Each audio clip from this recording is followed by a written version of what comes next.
The number 2 overall pick in 2015, Marcus Mariota. He's had some moments of brilliance in the NFL, but there's been some inconsistency. There's been 8 games missed due to injury, and he's got a lot to prove this season. Well, he does. Here he is in his 5th season, and through 2 games, it's a mixed bag, much like the first 4 years have been for him. He does some things really well, and then he has some things where you just kind of say, well, he needs to be a little bit better. But the offensive line has not helped him very much. I know what does need to help him tonight, and that's his running back, Derrick Henry. Certainly worked for him last year on Thursday Night Football, over 200 yards rushing, and that will help take a lot of the pressure off the O-line, as well as Marcus Mariota. We have got both sidelines covered tonight. We'll start on the Jacksonville side with Erin Andrews. Joe, you mentioned Gardner Minshew, a celebrity, a superstar. Well, Minshew Mania has made its way to Duval. It started up last year when he was a quarterback at Washington State. And yeah, baby, this is what will get you to go viral. Those short shorts and WWE belt, or the Luke coming off the plane to his bowl game. He's one with nature. He wrestles big fish. And what can we say? The guy loves kids. So much so he blocks a shot at a charity event. All his coaches will say this guy is a different cat, but he owns his look. His teammates say that's him. He doesn't shy away from it, and everybody you talk to just loves the guy and hopes he plays well.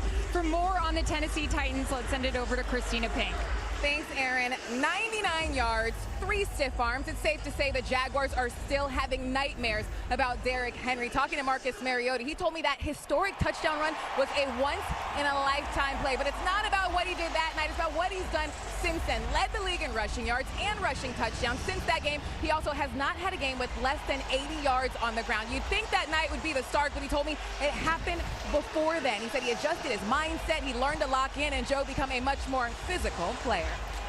Well, we've got 2 big backs going at it in this one. 2 good defenses going at it in this one. 75 degrees. It poured down rain about an hour and a half ago. It is gusty down on the field. And we'll see how we get along here as week 3 is officially underway. Tennessee won the toss. They defer. The Jaguars, the home team, receives. And that means this crowd will get to cheer Gardner Minshew the second. We will show you Gardner Minshew the first at some point here tonight.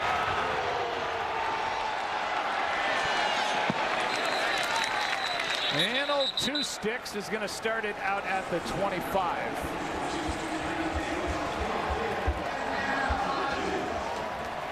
The 178th pick of this past NFL draft. He was the 10th of 11 quarterbacks selected. And all he's done is put together a quarterback rating of 111.8. That is 7th best in the NFL for this 6th round draft pick. Stop! Please! Look up!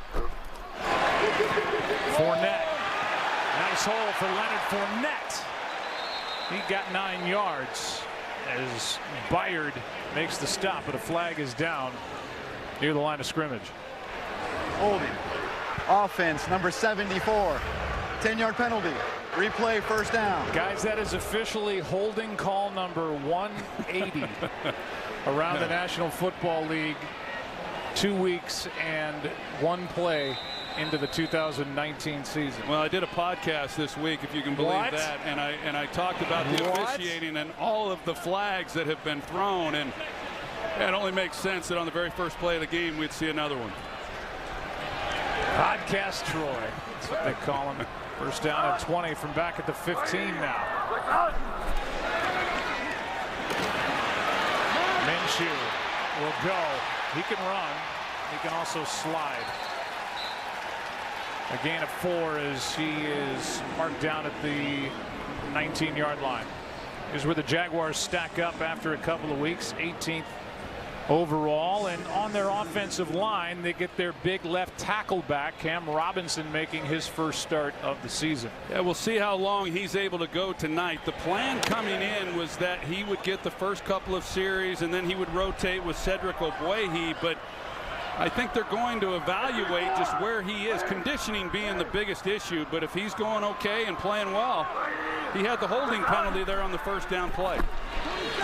2nd and 16. Wide open for the catch, maybe short of the first down, is Chris Conley. A 15-yard pickup.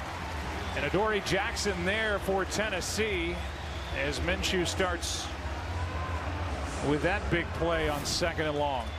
It's really a nice job by Minshew, and that's what you see a lot of from him when you watch him play through the first couple of weeks. Balls out on time and with accuracy. Except there you go. The kiss of death from the Hall of Famer. Yeah, you do not see many throws like that. There is some moisture, as you said. It had been raining. Is the grass still damp? It comes up a little wet. Does that affect the throw? I don't know, but that's about as bad a miss as I've seen from him through the first couple of weeks. 3rd down and 1. They throw it toward James O'Shaughnessy, the big tight end. And the throw off target. It's also pretty windy down there on the field. You've made every excuse possible. 4th down and a punt from Logan Cook. Penalty flag flies as Adoree Jackson has trouble. Ball is out. And Jacksonville has it near the 6. Again, a flag is down as Leon Jacobs comes away with a fumble recovery. It looks like this play will stand, and an early mistake by Adoree Jackson on this wet, windy night. Yeah, once he had problems fielding the ball, and he's still trying to pick it up. He's getting a earful from Mike Vrabel right now. By the receiving team, number 21. The result of the play by the kicking team. The penalty is declined. 1st down, Jacksonville. There's a better look. He's trying to pick it up, mishandles it right there, and at that point just fall on it. And he's still trying to, even with Jaguars all around him, he's still trying to make a play and run with it. Takeaways have been hard to come by for this Jags team, but they're set up nicely right now. Wingard is the one that forced it. Play action. Minshew wide open for the touchdown. O'Shaughnessy.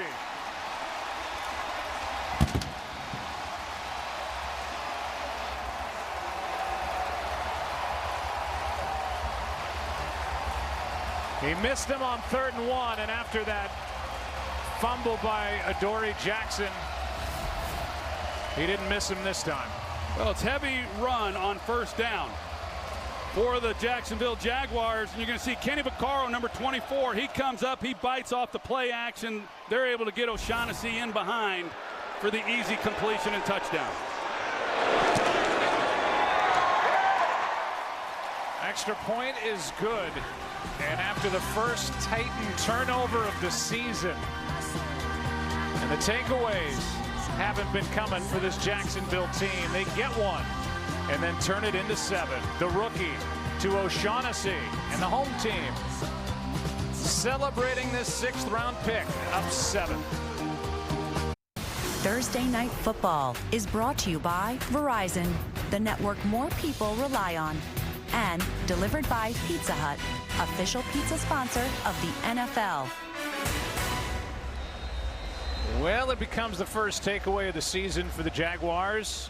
It's the first giveaway of the season for the Titans, and on the first play from scrimmage after, as Adoree Jackson made the mistake, 7-yard touchdown throw from the rookie to O'Shaughnessy. And now we'll see Mariota and this offense for Tennessee from the 25, but first the reactions by both Gardner Minshew II, and Dad is in the stands right in the center of it. Gardner Minshew, the original. That's a good feeling if you're a parent, for sure. We all know that for those of us that have kids. And how about the way John DeFilippo, the offensive coordinator, opens this thing up? He said he was going to be more aggressive. They threw it on 3rd and 1, 1st and goal. He comes out, touchdown, Gardner Minshew. Here is a handoff to Henry, and Henry will get 2. So as we talk about Marcus Mariota, we talk about a guy who has a lot to prove here in 2019. There's his career record against Jacksonville.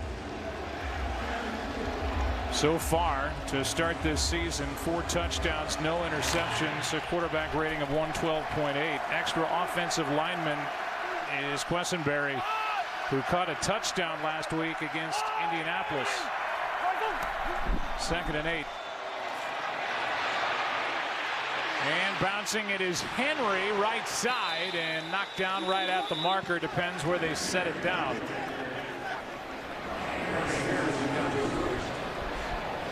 And they are going to give him enough for a first down. Here's the offense for Tennessee. As you look at that offensive line, Roger Saffold is a big free agent addition, the former Ram. And the backs and receivers, Adam Humphries was the security blanket for Jameis Winston in Tampa Bay, and that's what the Titans would like him to become for Mariota here at Tennessee.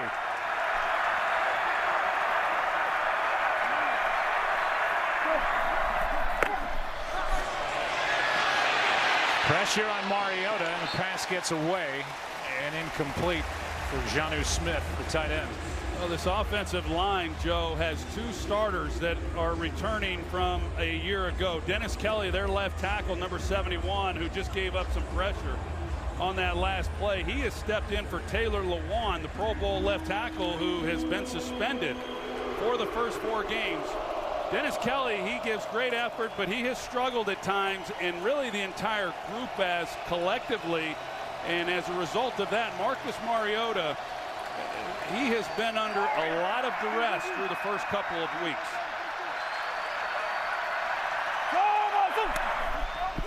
On 2nd and 10, here's Henry. Bounces off a couple of tackles. A flag is down, a gain of 6. And Holding. Offense, number 75. 10-yard penalty. Replay 2nd down. that's against Jamil Douglas, who's playing at right guard in place of the injured Kevin Pamphile. Yeah, this is an easy call right there in the middle of the screen, number 75, and he grabs Miles Jack. His hand up around his neck. It's a call that should have been made, and Jamil Douglas, you know, like you said, Joe, he's had to start the first couple of weeks, now the first 3 games, and prior to this year, he had not started a game since 2015. And he's had his moments where he's had some tough times.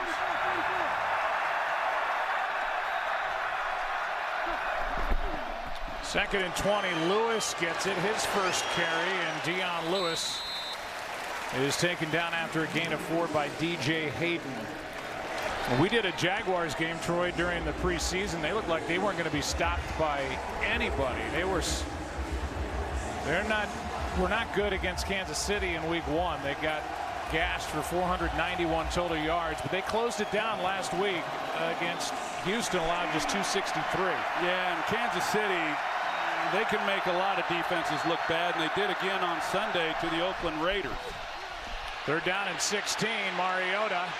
This one up for grabs for Humphries, incomplete as Mariota throws into double coverage. Yeah, and I think that's part of the bag that you get with Marcus Mariota. It's 3rd and long. He's just trying to make a play, but there was no play there to be had.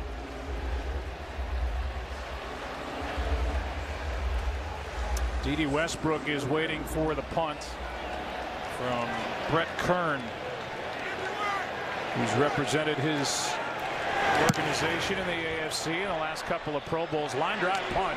Westbrook gets it with a little momentum and tiptoes to about the 38, maybe the 39, where Darren Bates brings him down.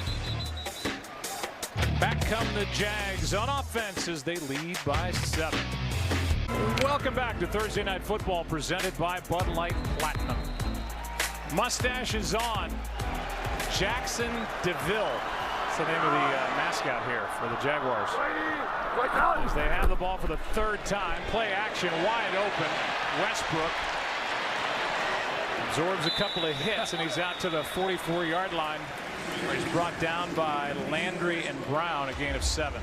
Well, we talked to John DeFilippo, and he said that he felt that he had been somewhat conservative through the first couple of weeks with the young rookie, and you would understand that, but felt that he needed to open things up a little bit against this Tennessee defense. They ran the ball there on the first play of the game. They had the holding penalty on Cam Robinson. But since then, 5 straight passes that DeFilippo has called. Mike Zimmer is watching that somewhere, thinking, what the heck is he doing? Here's Fournette, back to the run, and he's got a first down. DeFilippo, who was the Eagles quarterbacks coach when they won it all back in 2017. Last year didn't survive a full season as the offensive coordinator for Mike Zimmer with the Minnesota Vikings. Mike wanting the Vikings to run the ball more. When we talked to John DeFilippo, he said, I've had no mandate to run the ball yet. And I do think that some of the things they've done offensively, Joe, has been good. It's a fine line, you know, when you're trying to give a young quarterback some opportunities, and also when you've got a guy like Leonard Fournette in the backfield. Here's one downfield, and it's caught by Westbrook. Minshew had a receiver wide open underneath, and he took the deeper shot to Westbrook, who made a nice catch. This is not a throw that you would recommend to a young quarterback, but he threads the needle on this. There's double coverage. He has to throw a pinpoint pass to give his guy, Westbrook, an opportunity to make a play on this ball. Look at the coverage here, and look at the position of the throw. That's outstanding work, and this is a guy, when you watch him, Joe, I'm so impressed with his accuracy, and that's why that third down that he missed, I was so surprised by it. He's been making those type of throws. His completion percentage is not just because he's been dumping the ball underneath. There's a handoff to Fournette, and he's swallowed up in the backfield. That play's made by Logan Ryan and Harold Landry, a loss of 3. Here's another look at that throw and how he had to navigate Kevin Byard and Malcolm Butler in order to give his guy an opportunity. Like you said, he could have come underneath, but this is a guy who's very confident in his abilities. And I will say this, it's not by chance. He really understands defenses. He rarely ever throws the ball into coverages where you say, wow, that was risky. That was a risky throw, but he was confident he could make it. Here's Westbrook. And that play closed down fast. Rashaan Evans. Here is a little timeline on Gardner Minshew. He's been seemingly everywhere. Actually went to 4 different colleges, one of them being Troy.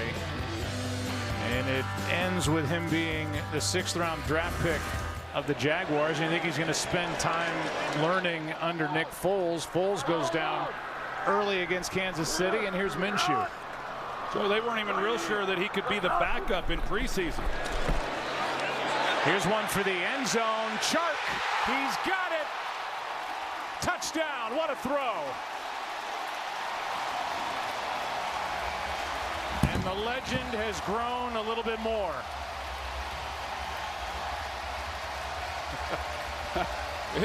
If you're a Jags fan, you better get your popcorn ready, because this guy's something. I mean, this throw, the coverage is not that bad by Malcolm Butler, but DJ Chark, who has been their big play guy now for 2+ weeks, I mean, this ball's dropped in perfectly. He gives his guy an opportunity to make a play. He's been doing it since he took over in Kansas City. He launched a 67-yard bomb in that one when he came off the bench. Minshew's gone 5 for 6, 78 yards, 2 touchdowns.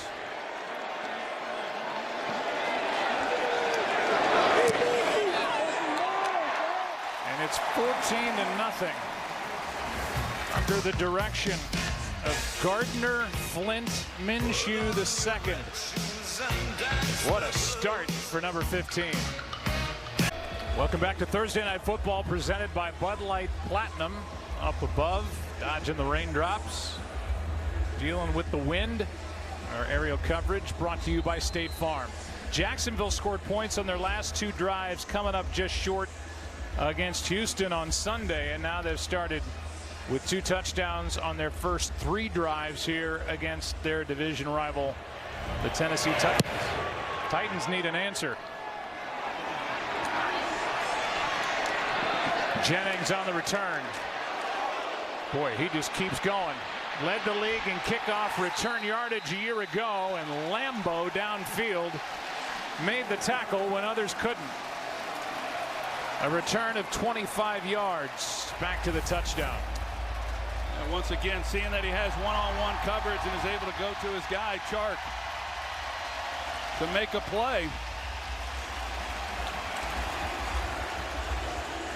His dad goes by Flint, and a proud papa. Then he said, why did we say Gardner Minshew II? He said, because we're from the South, and when you say junior, they turn into Bubba. And we didn't want our kid being called Bubba. And then he was smart enough to say, no offense to anybody named Bubba. Here's Henry to the 30. A gain of 4. He's going to have a whole lot of nicknames. He keeps playing like he has. He's a poised young man. You know, he talked about the time that he was at Washington State and how much he learned from Mike Leach during that experience. And that's what I was talking about. When you watch him, he really sees coverages very well, especially for a young quarterback, and he's not rattled. He moves the pocket very well. You'd never know he's a rookie unless you just knew that before watching him.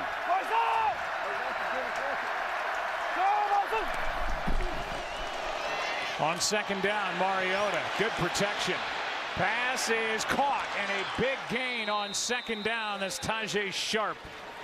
Exactly what the Titans needed. 23-yard completion from Mariota. Boy, I'll say they just needed something to kind of curb the momentum that was building for Jacksonville, and just a good route and a good throw. I think when we talk about Mariota, when he has a clean pocket and he sees the route, he's very good. And most quarterbacks at this level are. Where he struggles is when he has to anticipate and cut it loose before the receivers are coming out of breaks. That's what I've noticed where he really has problems. That one good for 23. Short toss to Henry. And Derrick Henry gets gang tackled after a gain of 1. Sunday on NFL Game Day morning, one-on-one with Red Hot Lamar Jackson. Will talk about the Ravens' huge showdown with Patrick Mahomes and the Chiefs. What a game that should be. NFL Game Day morning, Sunday at 9, live on the NFL Network. Second and 9.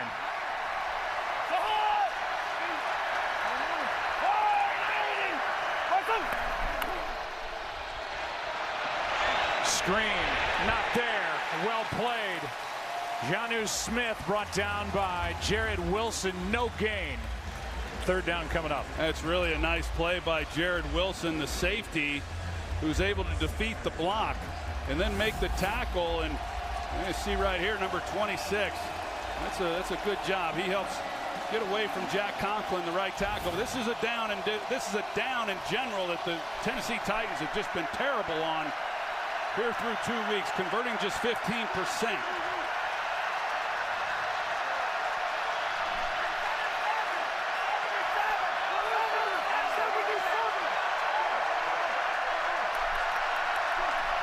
Play clock at 1. This one floated downfield and incomplete, but a flag flies as A.J. Brown, the rookie, got tangled up with a man named Jalen Ramsey. That might be on offense.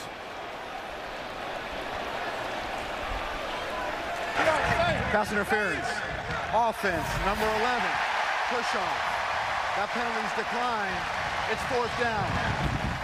A good call. You see the extended arm there. A.J. Brown, number 11. He pushes Jalen Ramsey. There are not many people challenging Jalen Ramsey, but they get the offensive pass interference. Ramsey, of course, in the news this week talking about a trade. He comes off a big game on Sunday against DeAndre Hopkins and the Houston Texans. Held him to 5 catches, 40 yards. Got into it on the sideline with his head coach Doug Marrone and has since requested a trade. Westbrook with the fair catch. Minshew back to the field, up 14. Thursday Night Football is brought to you by Expedia. Everything you need to go. Well, Gardner Minshew, who took over for Nick Foles in the season opening loss to Kansas City week 1, went 22 of 25 for 275, completed his first 13 passes.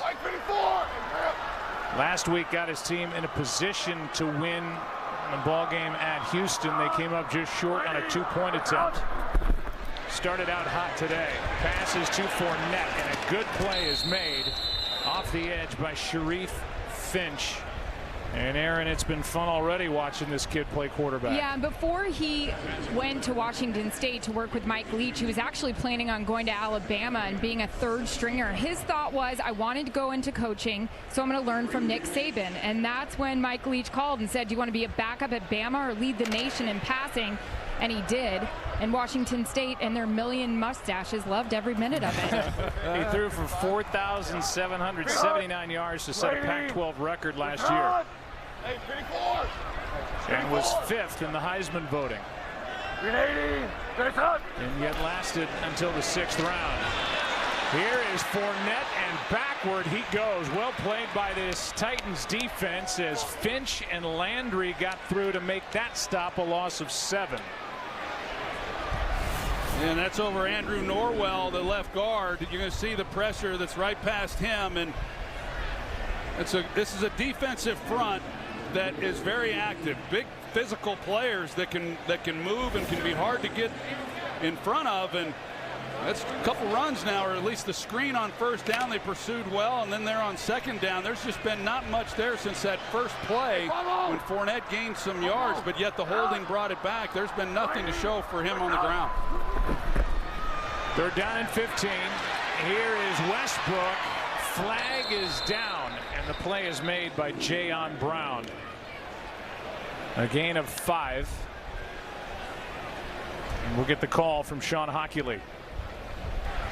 Illegal block in the back. Offense number 87. That penalty's declined. It's 4th down. So Vrabel's got to like what he just saw in that series by his defense. Yeah, they did a good job, really a great job of swarming to the football. And I think John DeFilippo, the offensive coordinator for Jacksonville, I think he did a nice job of just trying to be safe with the ball backed up. But now Tennessee should be set up very well in this next possession. Cook hits a good punt, and it's hauled in on a fair catch by Adoree Jackson. 42-yard punt on this windy night. And we'll be back in 30 after this from USAA. Well, good work by the Titans defense to give Mariota the ball that's resting at the Tennessee 44.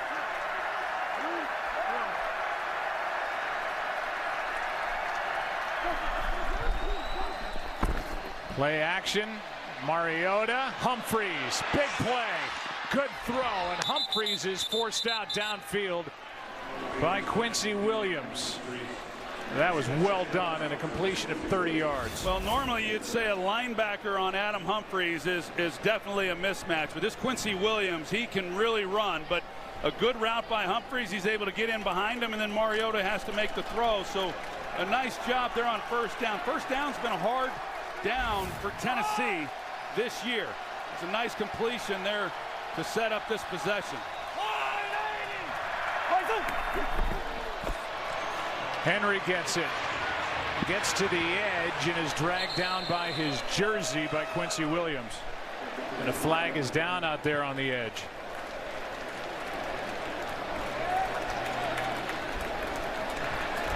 Holding. Offense number 81. 10-yard penalty. Replay, first down. That's against Jonnu Smith. They play a lot of 2 tight end sets, and they get 81 for a hold right there on Williams, who ended up making the tackle. Hard to tell, but it nullifies a really nice run there on first down by Derrick Henry. Well, that replay didn't show anything. First down and 19.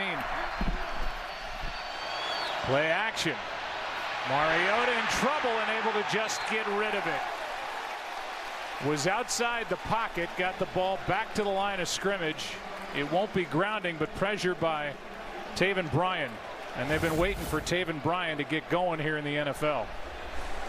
That's the guy right there, Delanie Walker, where Mariota picks this up quicker. He's able to step up and find him, but pressure's then in his face. And there's another look at the penalty they called Jonnu Smith on. I don't know. It's a big call. Brought up first and 19, now second and 19.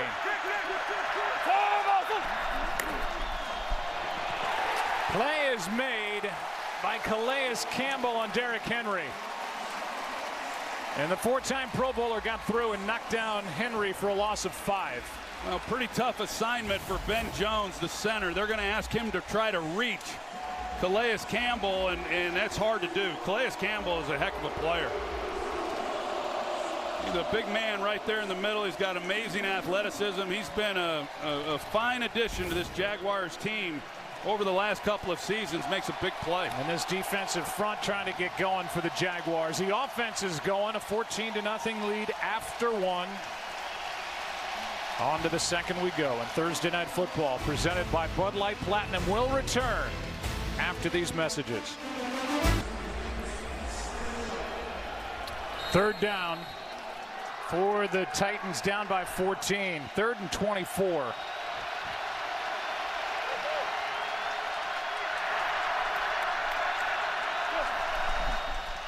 Quick setup and throw, and no throw is made as there's the first of the year for Campbell. 25 sacks total the previous 2 years, and he got through in a flash and gets his first sack of the season. Well, the defensive back, DJ Hayden, the slot defender, he gets underneath right there, and Mariota feels that, so he doesn't cut it loose. They're just trying to pick up 5 yards to get into field goal range. Calais Campbell gets home, and just no chance. Well done defensively. Westbrook with a fair catch near his 15. Campbell, who's been playing through a sore foot, made that last play on 3rd down and 24. Time for tonight's Next Gen Stats, powered by AWS.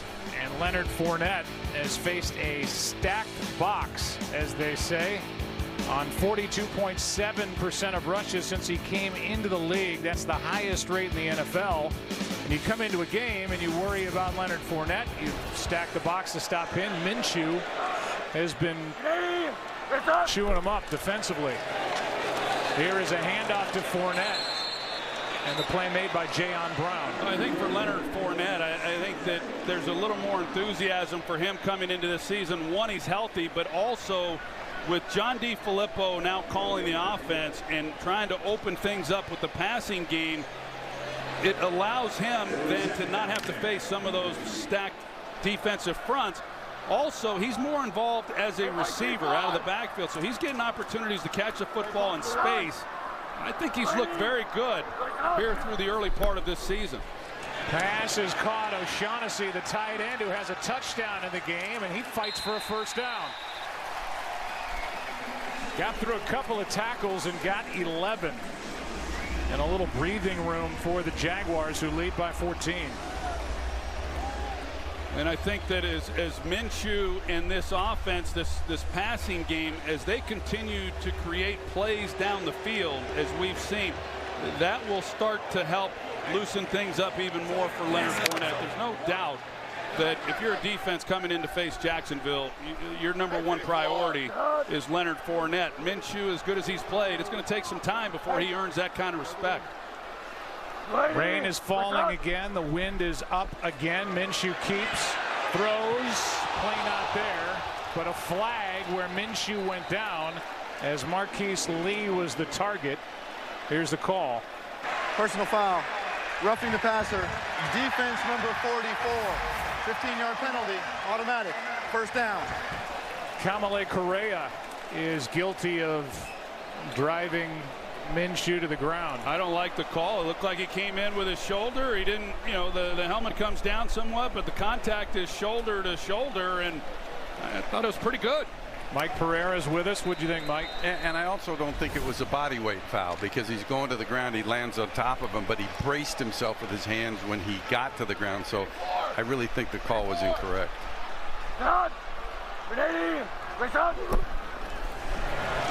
Here's Fournette. And the man just guilty of that roughing the passer call, Correa, gets through in a loss of 4. Let's go back to that roughing the passer call against Minshew as Correa was flagged for it. Yeah, it's pretty much textbook. I mean, he does not land on him, as Mike said, when he comes through, and pretty clean play.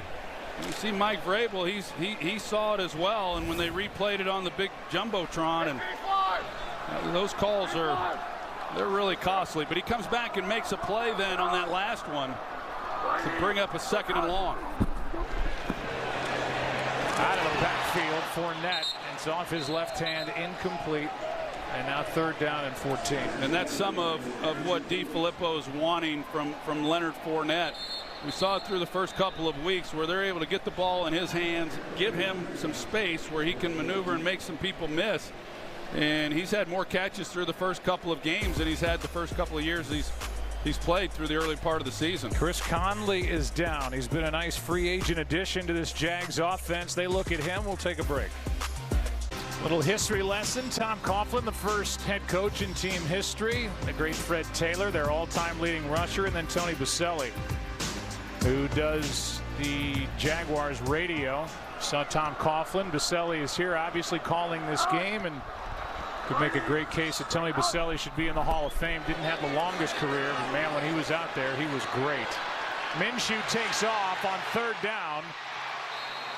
Broke a tackle, but he's out of bounds short of a 1st down as Brown makes the stop. You saw receiver Chris Conley, number 18 there, go out a moment ago, engaged in that block.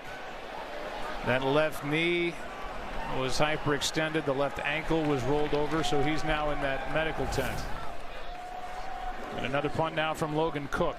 Well, both these offenses just have had a lot of 3rd and longs to start this game. A tough down for both teams. Flag is down, and the punt is out of bounds. Not a very good punt by Cook, who's one of the best young punters in the league. And they're going to mark the ball at the 23, but we'll see if they add on to the end. Okay. This 10-yard penalty will be added to the end of the play. It's 1st down. So it's just a 30-yard punt, and that'll bring the ball outside the 30. As you see the hold against Austin Calitro. Well, we'll see what Tennessee, they've had a hard time getting something going, and the big thing for them is they've got to be more productive on 1st down and 2nd down and avoid these 3rd and longs that we've seen. It's plagued them through the first 2 weeks. It's plagued them again here tonight. The bad news is they're down 14 points. The good news is it's just the 2nd quarter and they don't have to abandon the game plan.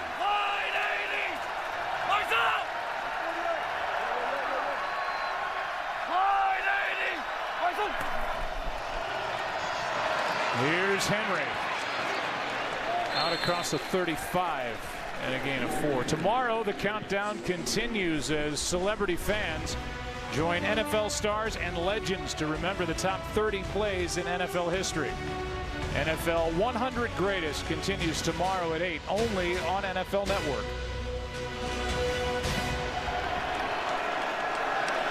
Second and 6.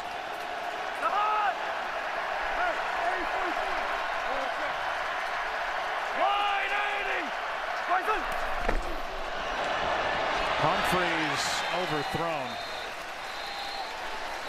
Well, he had a chance too. If he gets the ball to Humphreys, he's one-on-one, and I like his chances. There's been a lot of talk in Tennessee about coming into this game. He only had 3 receptions. He had the big play down the field in the first quarter, but over time he's going to get his opportunities. He was a good pickup. I liked him when he was with Tampa Bay, and I think that by season's end we're going to be telling a totally different story about him.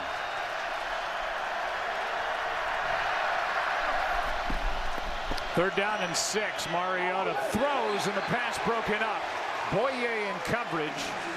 And the rookie A.J. Brown, who came into this game with the 4th best total receiving yards by a rookie over the first 2 weeks, couldn't make the play on the ball. Well, it looked like Boye may have gotten away with a hold. I mean, it sure looked to me, Joe, like Boye had his arm interlocked there with A.J. Brown.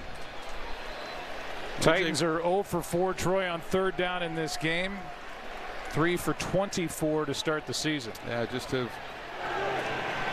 had a hard time even coming away with first downs. Beautiful punt by Kern. And checks up for the moment. And this will be returned, but it looked like that ball was in the end zone, and it'll be a touchback out to the 20.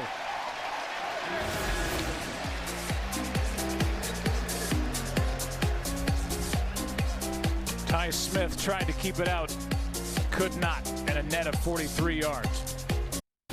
Thursday Night Football is brought to you by Genesis, the official luxury vehicle of the NFL, and by KFC. For a limited time, get a free chocolate cake with the purchase of any 10-piece meal. Jaguars take over at their 20, leading 14-0.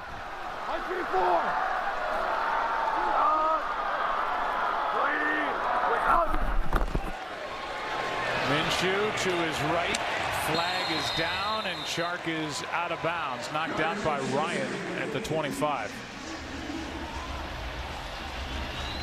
Chark is a guy that Minshew threw a lot to during the preseason. Offense, number 65. Half the distance to the goal. 1st down. It's against the center, Brandon Linder, who is, by the way, 6'6". And when Gardner Minshew stands next to him, it's an interesting look. Well, Minshew, they got him listed at 6'1". That's probably about where he is, 6'6'1". But I tell you, he's packed. I mean, I guess he leg presses 500 pounds, and if you saw him, you would not be surprised. I was shocked how thick he was. Has to come underneath to Fournette, and a big play is made by Malcolm Butler.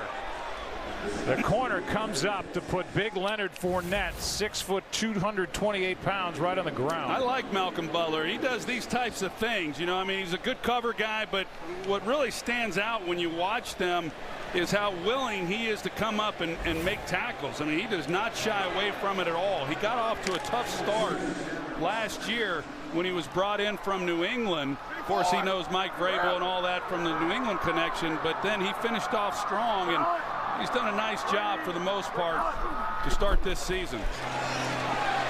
Minshew steps through, will barrel roll out to the 16-yard line.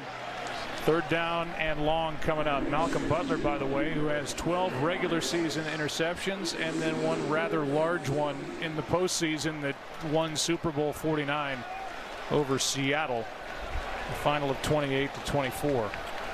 Well, this Jacksonville offense, you know, they came out, had a couple possessions, were able to build a 14-point lead, and it's been tough sledding for them. For both these offenses since that time, this Tennessee defense, they've really tightened things up, and the rain continues to fall. Makes it tough throwing in these conditions on 3rd down.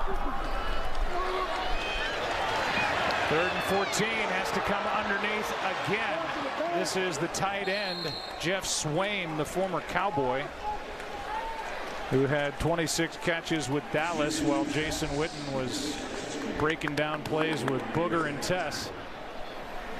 And it'll be 4th down. Yeah, well, yeah, he had his opportunity last year. Like you said, he had only had 9 catches through his first 3 years with the Cowboys. So, you know, anything he gets here, he's going to be pretty happy about. Absolutely pouring, and now a knuckleball is hit by Cook. Jackson lets it go by him, and the ball will be tapped down near the 22. An ugly but useful 55-yard punt by Logan Cook. And now Mariota, who is is 28-29 for his career record. And he's got another new offensive coordinator, Arthur Smith, who comes in and takes over for LaFleur, who became the head coach for the Green Bay Packers. And he changed some things up. But it's been still an adjustment that Mariota and this offense has had to make.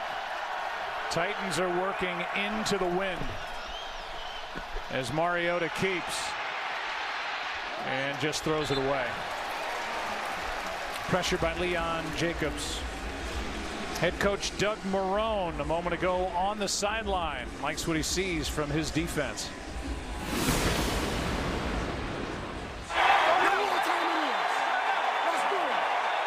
Way to rush the passer. Good job up front now.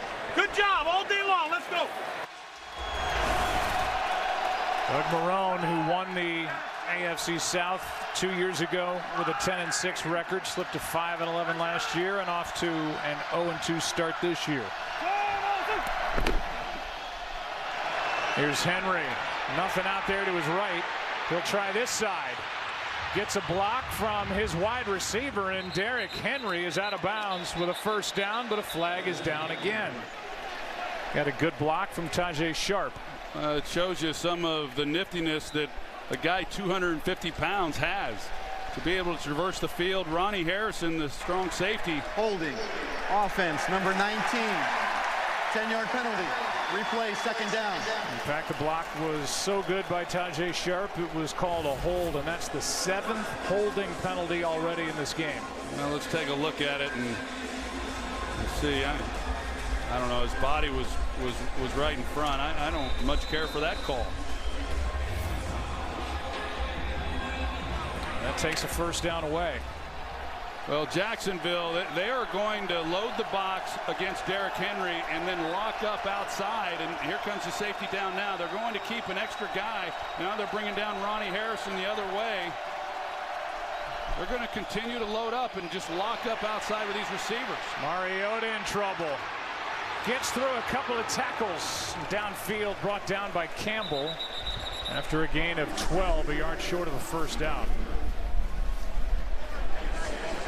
The wind is just gusting, changing directions, and it can't be very fun trying to throw the ball or catch it on a night like this. No, and in Tennessee and Mariota, they're going into the wind, so the conditions are tough enough, but now, trying to drive the ball in these conditions, you see the wind that's whipping around, but at least with the legs of Mariota, and they finally get it to a reasonable third down, 3rd and short.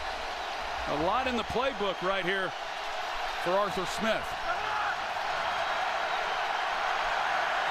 Timeout is taken by Jacksonville because on this 3rd and 1, Myles Jack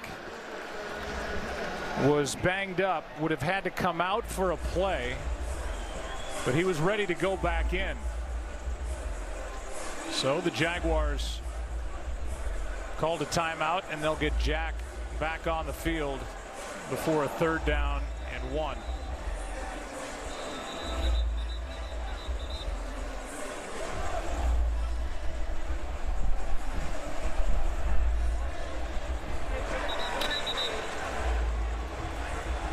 See if Tennessee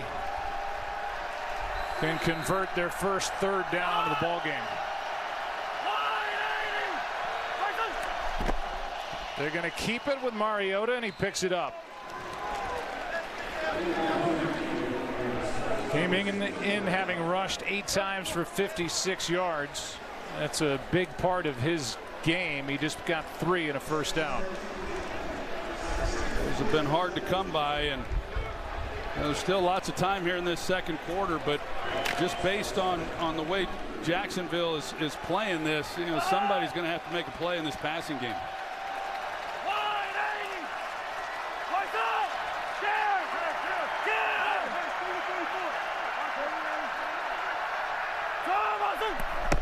Titans have just 4 first downs in the ball game. Nice move by Henry, and he picks his way out across the 40. Leon Jacobs on the stop, but a missed tackle by Myles Jack,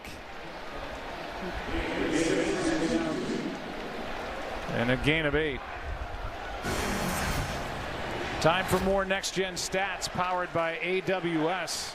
Titans are using 2 or more tight ends on over half of their plays so far this season, which is the most in the NFL. I think when you see their tight ends, I think that makes sense. They got a couple guys who are awfully talented, led by Delanie Walker. Walker shut out in this game so far. Henry brought down by Jacobs, and a good tackle, a gain of 1. 3rd and 1 coming up. Yeah, Leon Jacobs, he hasn't gotten to play a whole lot. He's the 3rd linebacker. He comes off the field when these teams go to 3 wide receivers. But because of the 2 tight ends that you talked about from Tennessee, he's getting more playing time in this game.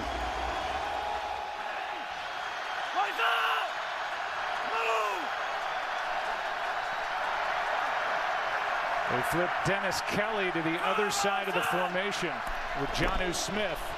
And with all that moving around, they just keep it with Mariota and get the first down. Yeah, they went heavy. They went with 3 offensive linemen to the right. When they moved Dennis Kelly over to the right side, he's essentially lined up as the tight end. There's a look at the new offensive coordinator. It's been 9 years here with Tennessee. He's been a tight ends coach. He's coached on the defensive side of the ball. He's been in scouting, but his resume is quite impressive. And Mike Vrabel said it's a no-brainer to hire him as the offensive coordinator. A guy who could continue with what they were doing and not have a bunch of wholesale changes on the offensive side of the ball. Titans have thrown it only once on this possession, and penalty flags on a false start. Before the snap, false start, offense, number 85. 5-yard penalty, it's first down. Christina Pink, how about some more on Arthur Smith? Yeah, not just adjusting to a new play caller for the 4th time in his career. 4th offensive coordinator, 5th new play caller for Marcus Mariota. But he told me the transition has been easier because Arthur Smith has been in the building. They speak the same language. He said, I have to come out, do my job, not change my approach. But having him around has certainly helped the transition for him. But guys, he has not had any kind of stability throughout his career. That's hard too. It's hard when you've got a different guy calling the plays and developing the rapport.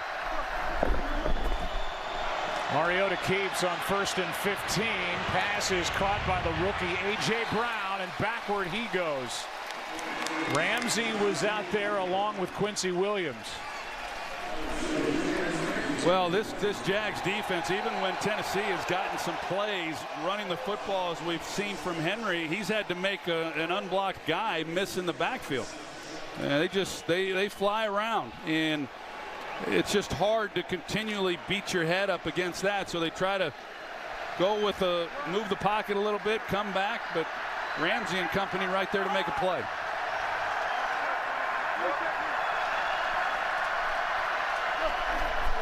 Second and 11, Mariota, Humphreys. By the way, Troy, over the last handful of minutes, we've lost a viewer. Oh, yeah? Tom Brady just tweeted during this game, I'm turning off this game. I can't watch these ridiculous penalties anymore. Well, stay with us, Tom. Come on. Please.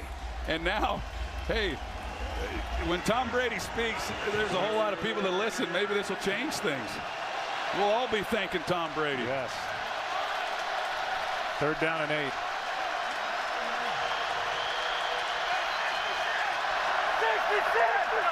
He's got to want to watch Minshew and the mustache and all that stuff. You know, I comment on all the penalties and they start calling more.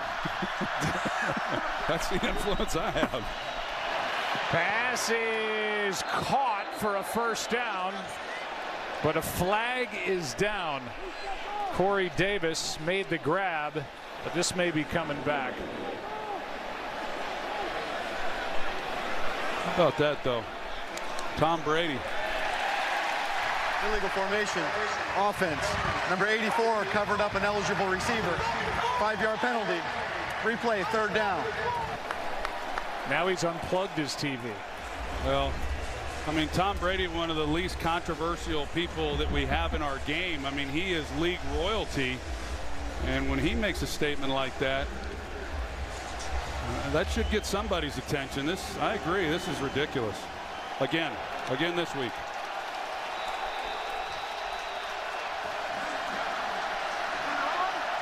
Third down and 13 now.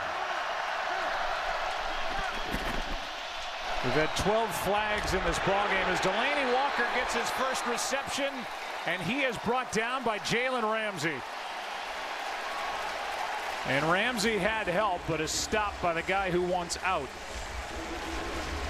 I think it points out how badly the Jaguars want to win this game. If they're serious about trading Jalen Ramsey, there's a lot of incentive to not play him here in case of an injury. They're playing him, and they're leading with a couple minutes left in the first half. Coming up, the Lexus halftime report. They may even talk about that tweet. You know others will. Coming into this game, there have been 179 holding calls through 2 weeks compared to 109 a year ago. We've seen 7 in this first half alone. Beautiful punt by Kern. I mean, that's about as good as you can do it. There you go, Dick. And they're going to mark it out of bounds at the 5. Well done. It's been a frustrating night for the Tennessee Titans. They had that early turnover on the punt miscue by Adoree Jackson. Gardner Minshew II took advantage of that immediately on the first play from scrimmage. We've seen a lot of that with Mike Vrabel and players of the Titans talking to the officials. Right now, 1:51 left in the half, and back to work is Minshew. Well, Tennessee has all 3 timeouts. We'll see what John DeFilippo wants to do on the Jacksonville side. If they get too conservative, they could set Tennessee up awfully nice. Chris Conley back out there. This one is off the arms of Dede Westbrook and incomplete. Conley that's twisted that left ankle and had that left knee bow out. Good to see him back out there. Yeah, it is, and that's a costly drop right there. Could you come out? It's a nice call. You've got an opportunity to get off the end line, the goal line here on the 5-yard line, and get something going. And now you stop the clock, and now it's 2nd and long.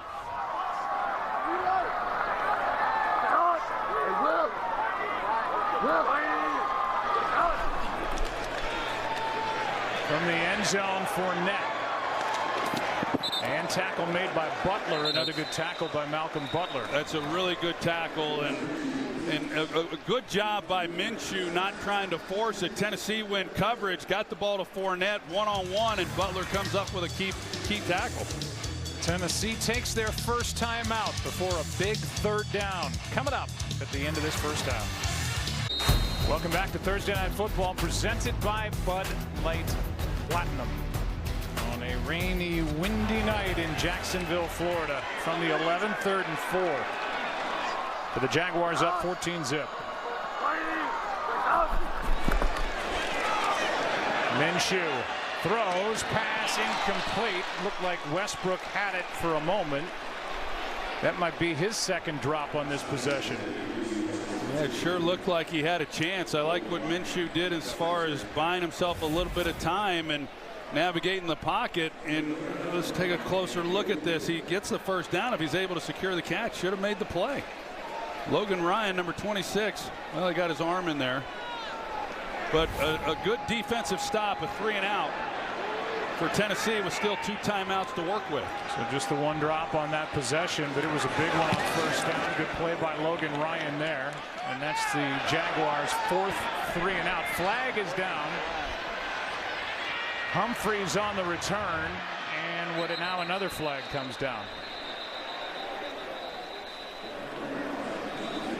I assume 2 different fouls. They came out at different times on that return by Humphreys. With 1:23 left. And despite the good return and what at the moment is good field position, we'll see if that holds up.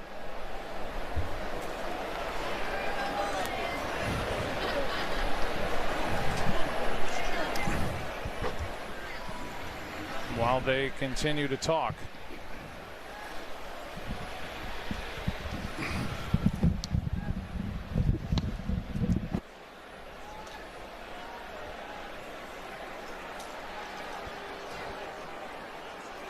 Conversation continues.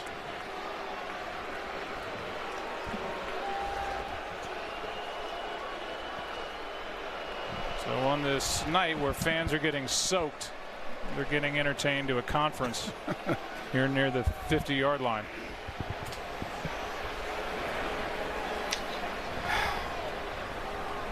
Mike Pereira's with us. This is delaying his camera time. He wore the pink tie and the vest tonight. I basically think what they had here were 2 fouls after the change of possession. So since Tennessee got the ball with clean hands, they can choose to keep the ball or they can force a re-kick. And so Sean Hochuli, he's going to go find out exactly what they want to do here. Well, I feel like the call's coming from Sean Hochuli. During the kick, there it is. Illegal block in the back by the kicking team, number 29. During the return, illegal block in the back, receiving team. Tennessee has chosen to re-kick. 4th down.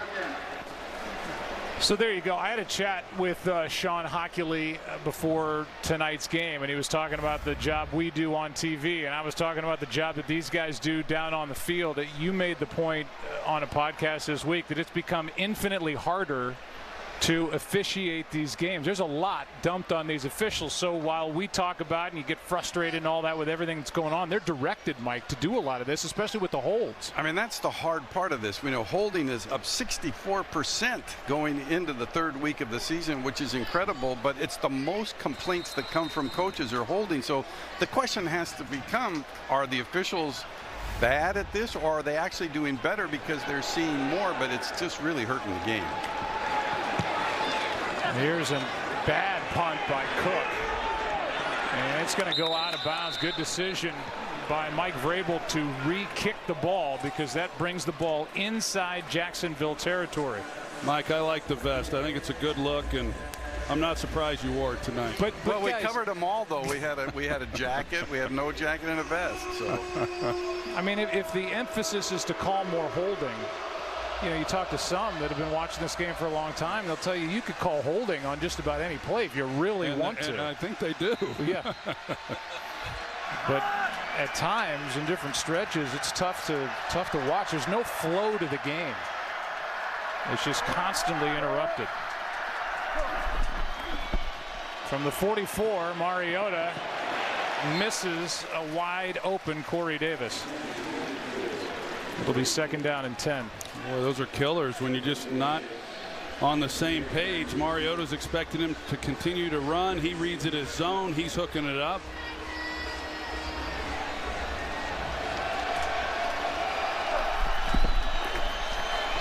On 2nd down, Mariota. Here we're going to get another holding call. And it sure looked like Jack Conklin was guilty of a hold. Holding. Offense, number 78. 10-yard penalty. Replay, 2nd down. We had a hold of the rookie Josh Allen coming off the edge. Yeah, there's Jack Conklin, 78, and as Josh Allen is trying to escape, you know, these defensive players, it didn't look like there was a whole lot there, but these defensive players get pretty good at acting along the way as well. He learned early. He's just a rookie. 15 penalties called in this first half. And there's still 1:03 left. 2nd and a mile. 2nd and 20, and this one is broken up. Good coverage on the rookie A.J. Brown by A.J. Boye. That's their style. They'll lock up man-to-man, one-on-one, and Tennessee it was almost as that Boye was playing. Well, he was more of the receiver than Brown, but Tennessee has not done anything tonight to get them out of that coverage and those looks. They feel awfully good about shutting down these receivers one-on-one.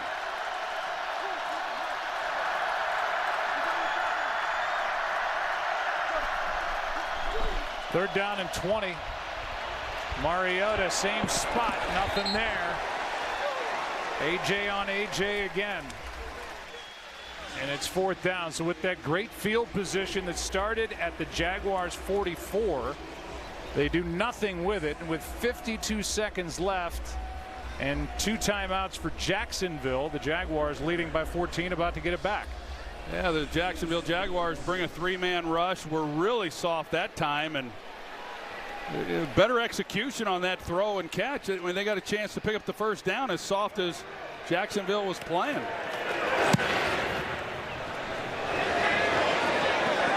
Another punt by Kern, and this one hauled in by D.D. Westbrook after a 43-yard punt outside the 10. There's Gardner Minshew, famous for his mustache. Here are other famous quarterback mustaches, whether it's Jake Plummer, Jeff Hostetler. Joe Montana was rocking that at one point. This is on and off the face of Aaron Rodgers week to week. And then Joe Namath with that. And now everybody, it'd be a lot of kids if this kid keeps it up. A lot of young people going around Jacksonville, Florida on a Halloween with mustaches. I've already seen a few here in the stands tonight. 45 seconds left. And the pass is caught. Time was running out, and Chark gets it just across the 15. Down by Rashaan Evans, a gain of 6. How about Jacksonville? They're backed up. There's 30 seconds. They got 2 timeouts, and they're going to see what they can do. Titans will receive the kick to start the second half. Over the middle, bobbled but caught. First down, Fournette. And timeout is taken by the Jaguars. They have 1 left. And then there's this, Troy. For a promo we shot for Fox. There he is. Very Magnum PI like the one I have. Yeah, you know, all the greats have had mustaches. It's like a telenovela knockoff. Sorry for reminding people that happened. Yeah, no kidding. And Vrabel's got one too. Hey, his is not bad. I couldn't grow one if I tried. No. There we go. There's the Minshew fan club. Gardner Minshew, he needs to be careful here.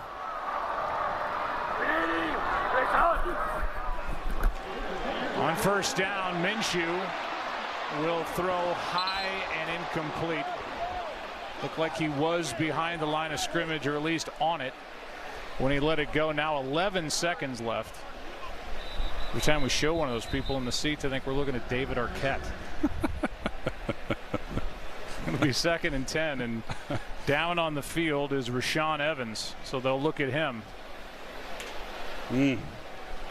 Boy, he's a good young player. He's kind of grabbing up around his shoulder. Hard to speculate on what it might be. You hope that he's okay. The 22nd overall pick. He was linebacker picked behind Roquan Smith and Leighton Vander Esch. He was the 3rd of 12 Alabama players drafted in 2018. 1 of 8 from the Crimson Tide's defense. And you see him on the ground there, and then he gets hit as the big body of Will Richardson came down on the back of his shoulder. Yeah, that's a relatively good sign. You know, this was a guy who in high school all he wanted to do was play quarterback. He was going to the Manning passing academies, and I mean, he was committed 100%. His dad had spent a lot of money sending him to a lot of camps so that he could be a big-time quarterback. And his sophomore year of high school, they moved him to defense, and the rest is history. One of the best players in the country a year ago. Coming out. Rain picks up again, and these fans head for cover. In this first half, we've seen 14 points, 15 flags thrown, 12 first downs total, 11 punts. Tennessee gets the ball to start the second half. It's 14-0 Jaguars. Come back, Tom Brady. Watch your fellow 6th round pick, Gardner Minshew, finish off this game. Lexus halftime report is coming up. Thursday Night Football is brought to you by Bud Light, reminding you to keep it crisp responsibly.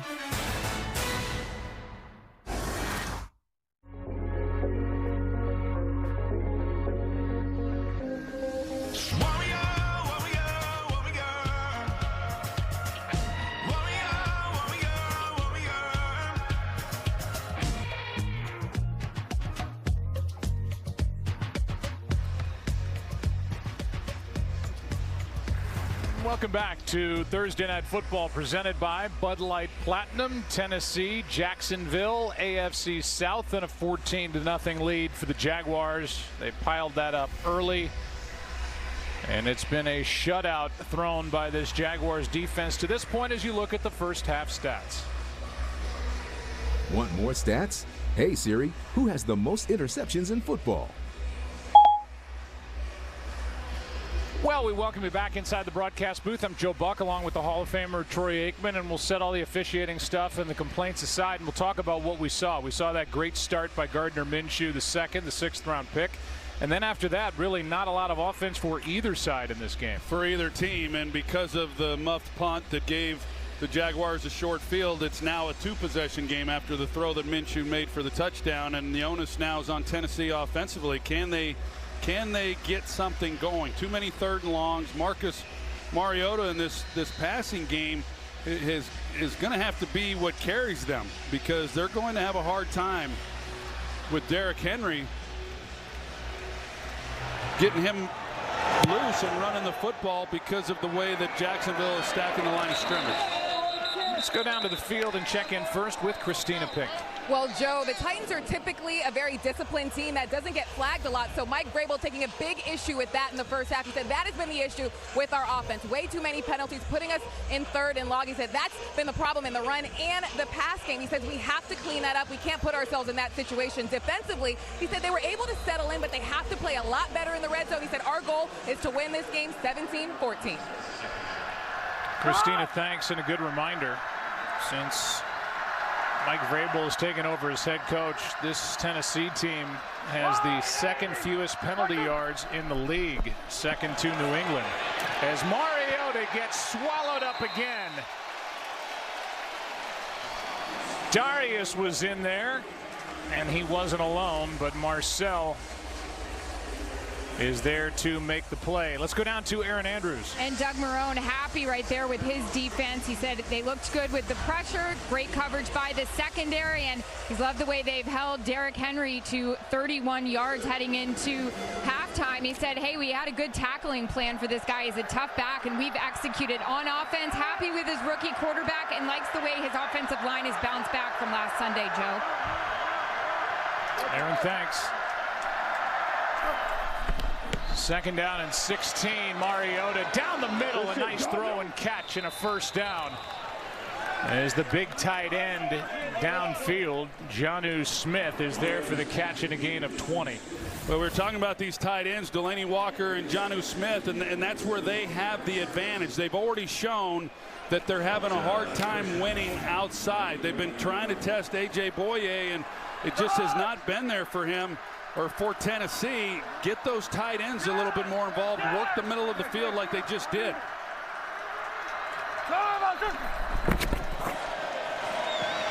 Handoff is to Henry, and a nice play made by Miles Jack. And now he's slow to get up. Had to check out late in the first half with an injury. And they're going to look at him and make sure he's okay. He got a knee to the head. Got a knee to the head, and then coming in and right there. And then again, right there. So they're going to take him out of the ball game. He got up, obviously a little slow the way that he's moving. We'll see what his status is. What a player he is. Guy who played both ways there at UCLA. Played running back, played linebacker. And they're going to have to drag him into that tent. But that's where he's headed, as they make sure he's not suffering concussion-like syndrome. Second down and 11 after that play by Jack. Play action. Henry. Pass is incomplete, and there was a lot of room out there for Derrick Henry if he was able to haul that one in, and he knows it. Yeah, and he's had success with that screen. He definitely knows that this is a guy who wins 75 yards week 1 against Kansas City. You're going to take a look at when he comes off of that play action fake, what he has then out in front of him. He's got linemen and a lot of grass. with nobody there. That would have been a heck of a game. Now, once again, they're looking at a 3rd and long. They've had an awfully tough time making this a manageable distance. It's the 4th time they've had 3rd down and more than 10 yards to go. Just got it away. Mariota downfield has a receiver, and the pass is caught. Tajae Sharpe with Jalen Ramsey in coverage, and Sharpe with a huge play on 3rd down and 11, a gain of 47. Well, Tajae Sharpe does a nice job of stacking Jalen Ramsey on the route and keeping him on his back. And so Mariota, with finally a lot of time in the pocket to where he can let this thing develop. That's been their problem this year, is whenever they've tried to take their shots, they just have not held up protection-wise. That time they did. Really a heck of a job by Sharpe. Longest play of the game, 47 yards to Tajae Sharpe. And here's a carry by Dion Lewis. It's the 1st down, he gets 4. Sorry, Joe, it's the big plays that set up these points. Here's another look at it. And Tajae Sharpe, he comes inside, but as he comes back out, you see he keeps it vertical. He's able to use his body and kind of shield the ball. Of course, Mariota has to make an outstanding throw, which he does. The big plays have been hard to come by over the years for this Tennessee offense. 2nd down and 6. Mariota steps through trouble, and that pass was tipped with Delanie Walker absolutely wide open in the end zone. It's 3rd and 6. It was a Najee Good who it looked like maybe got a hand on it here, number 52. Whoever it was saved the touchdown. Yep. Good is in there for the injured Miles Jack, and he just knocked that ball off course. 3rd down and 6.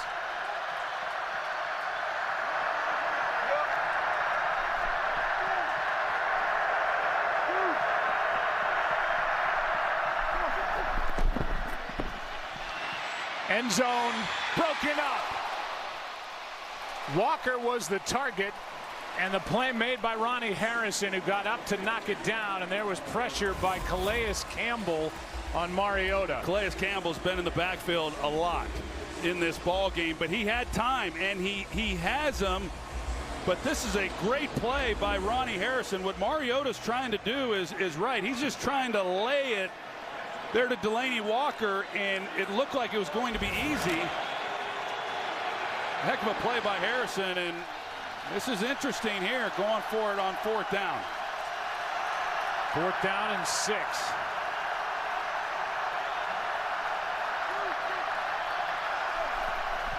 Just got it away again, and a sack. And guess who? Calais Campbell. The decision made by Mike Vrabel to not kick the field goal. Instead, they go for it. And Calais Campbell has set up shop in the backfield of the Titans. What a play. Thursday Night Football is brought to you by Courtyard by Marriott, the official hotel of the NFL. Well, Calais Campbell has had some night. He came into this game with only 1 quarterback hit through 2 games. Look at his night. 3 quarterback hits tonight, 2 sacks, 6 tackles all over the place. Mike Vrabel passes on a 29-yard field goal attempt. And points. Going for it on 4th down didn't work. Minshew downfield, and the pass is caught by DJ Chark on Malcolm Butler. What a throw. Good coverage. Yeah, really good coverage. He just continues to make plays, and look at the ball placement. I mean, he throws it back shoulder downfield, and these are the throws that keep coming up when you watch Minshew. He's got a lot of confidence. You mentioned it earlier in DJ Chark. He's a guy who he threw the ball a fair amount to in the OTAs and then in camp. I mean, didn't get a lot of work, obviously, with the ones. Nick Foles did, but he's confident with this guy, and Chark has really taken a positive step this year from a guy who was plagued with drops over the last couple seasons. Handoff to Fournette, and he cannot get it going. That 37-yarder to DJ Chark, the longest play of the night for Jacksonville. And after that play, it'll be 2nd down and 10. This was a Jaguars team that last year led the NFL with 32 drops as a group. Chark has taken a huge step forward, 2nd-round pick from LSU. Fournette has carried the ball 6 times for -9 yards. Minshew, pass is caught. Conley, nice move, 1st down inside the 30.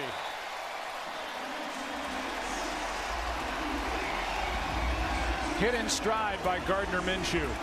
Well, the Titans are essentially playing the same style of defense that we're seeing from Jacksonville. They're locking up man-to-man for the most part. And Minshew, he just has had a little bit more to work with, starting with DJ Chark. And then all of a sudden you get Chris Conley involved and Dede Westbrook, and you block him up front. They knew coming in it was going to be tough sledding running the football with Fournette. They've opened it up and they've made some plays. Fournette with a nice carry inside the 25.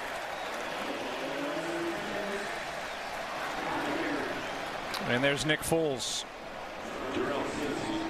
who has a broken left collarbone. He suffered week 1 against Kansas City, and he's been right there heavily in the corner of Gardner Minshew, and that's not a surprise to anybody who knows Nick Foles. No, and what a luxury Gardner Minshew has to be in the room with a guy like Nick Foles, who's willing to still come around the building and help the young guy. Not surprised at all. Nick Foles is one of the best people in the league. Handoff to Fournette. Aaron Andrews, we've had a chance to know Nick Foles over the years, obviously, with his time in Philadelphia and other places. It doesn't surprise us. Yeah, he's the best. And he came over right after halftime to say hello, told me he hopes to be back by week 11. He also mentioned that he has, tried to do the best he can with Gardner Minshew, talking to him. Mostly, he said, not about playing, but what it's like to be a rookie, dealing with film, guys on the team. He goes, I'm not trying to get in his ear too much, but guide him for what he needs. But I did hear the second that Minshew got on the plane coming back from Houston, Nick was one of his first text messages. Hey, you did this. Hey, you did that. Let me help you on this. Great guy, guys. And giving him a scouting report on the Titans. Now Sharif Finch is down.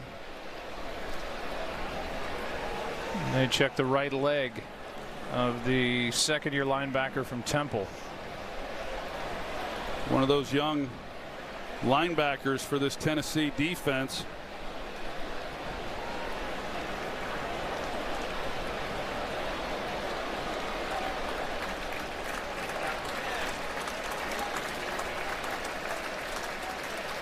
There's so much more on Minshew. Everybody's got high school stories at this level. He took his high school football team to 2 state championship games, did not get really any college offers at all.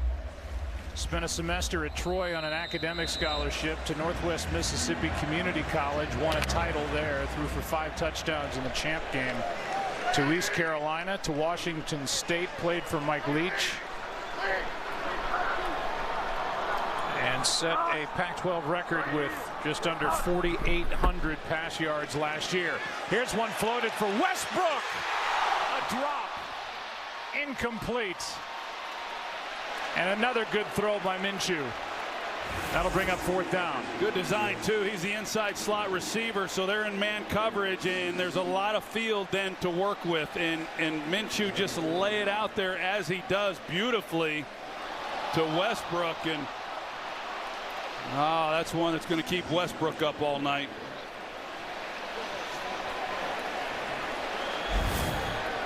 Westbrook with 3 drops in this game. Josh Lambo will attempt from 40 and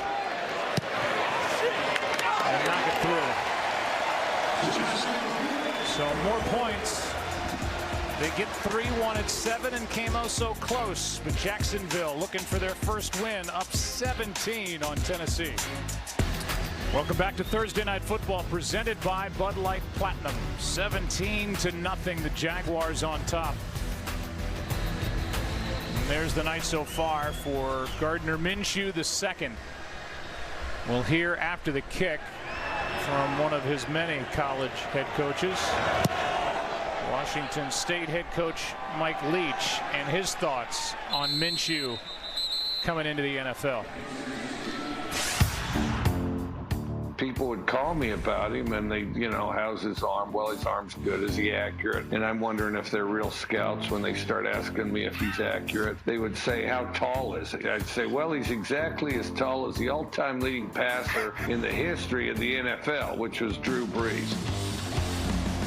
Point made, and he's actually listed at an inch taller than Drew. Yeah, I ran into Tom Coughlin at halftime and was visiting with him about it on the knocks on him coming out. As this one is to Henry. Henry gets nothing. Josh Allen, the rookie, on the stop. Yeah, as Mike Leach said, they said, well, he's too short. His arm's not strong enough. He walked in for the interview at the combine with Tom Coughlin and company, and he said, I know, I'm too short and I don't have a good enough arm, but I won 11 games at Washington State and I'm going to play in the NFL. I'm going to play well. And Tom Coughlin just liked his moxie, he liked his attitude, and got him in the 6th round. And what a find that is. There's been a few. One of them's no longer watching the game, taken in the 6th round. They've had pretty good careers. Talking about Tom Brady, as Henry carries, cuts back, and has a first down. Big hit made on the play by Ronnie Harrison, and actually that conversation that he had talking about Minshew sounds a lot like what Tom Brady said when he ran into Robert Kraft one night at the facility about the brilliance of them picking him in the 6th round and what kind of a player he was going to be. And well, he's been better than anybody. Yeah, he's been better than what he told Bob Kraft that night. Yeah, he undersold himself. Here's Henry trying to get him going. There's no doubt that this Tennessee offense misses their Pro Bowl left tackle Taylor Lewan, 6th-year pro from Michigan, 1st-round pick in 2014. This is game 3 of a 4-game PED suspension, so they'll get him back after next week. Right now it's Dennis Kelly out at left tackle, but they miss big number 77. 2nd down and 8.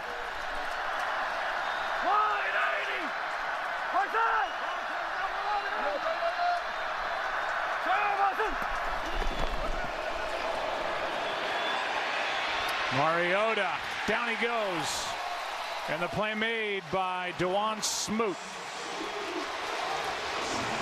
Loss of 2. When the offensive linemen are running back towards your own goal line and the quarterback's in front of you, that's not good. And you see that Mariota is trying to find somebody. It's pretty good coverage overall. And the dilemma that Arthur Smith finds him in, the offensive coordinator, is you try to keep guys in to help protect so that you can get the ball off, but then you don't have the options down the field. First sack for the 3rd-round pick from Illinois in 2017, Dewan Smoot. Pass is caught, and that's Delanie Walker, enough for a first down. Walker, who missed all but the first game a year ago, dislocated his ankle in the opener.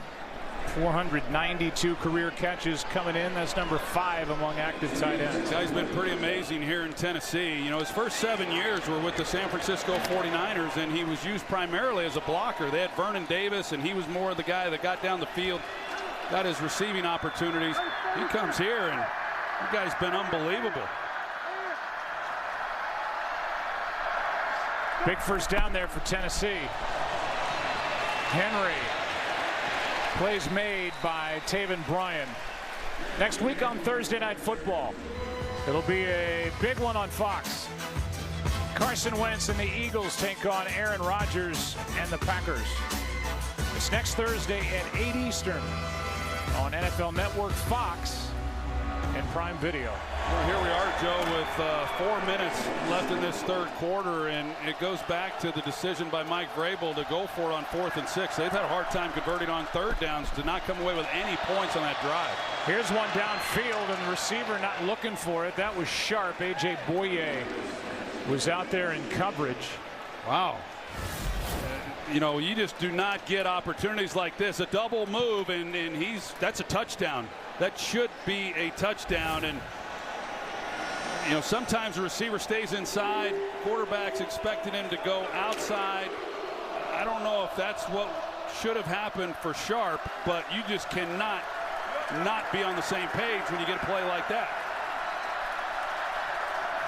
3rd down and 10.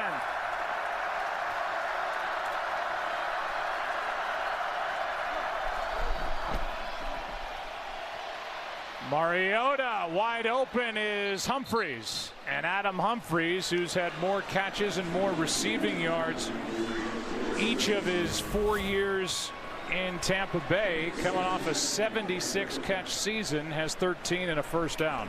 Well, Jacksonville, they've softened up a little bit. They're still locked up on the outsides, but they're not up in press coverage like we saw through much of this game. That's why we've seen some of the uncontested completions. Even right here, you can see how soft A.J. Boye is. Henry takes it left side, nothing there. First guy there was Avery Jones. And a loss of 1 on the play. 3 minutes left, quarter number 3 in a 17-point game. Been able to get a few runs here and there from Derrick Henry, but for the most part, there just has not been a lot there. You know, for a guy 250 pounds, you think you're going to see Earl Campbell just steamroll people. That's just not. That's not who he is. That's not his game.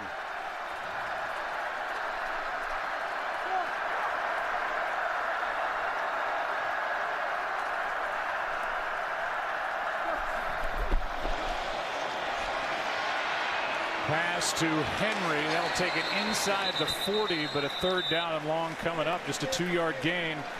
And Najee Good, who was in there for Miles Jack, made that stop. One of the few times that Jacksonville, you know, played coverage on 2nd and long, and it forced Mariota to come underneath for a minimal play. I guarantee you Mariota's thrilled that Calais Campbell's on the sidelines right now. Titans have converted 2 3rd and 10s on this drive. It's 3rd and 9.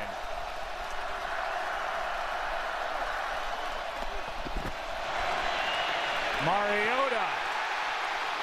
Ball is out. Mariota gets on top of it as he was the one to finally find it, and a forced fumble by the rookie Josh Allen. Well, Mariota is pretty casual considering how much pressure he's been under in the pocket. He's awfully casual in the pocket, you know, with bodies all around him, and fairly nonchalant. The ball comes out, and you wonder, it was 3rd and 9 there. If they get anything, does Vrabel go for it on 4th down? I think he does, considering he went for it earlier. That is the 5th sack by the Jaguars as this punt by Kern goes into the end zone. And this defensive line came into this game with no sacks through the first 2 games. Different story tonight for the Jaguars.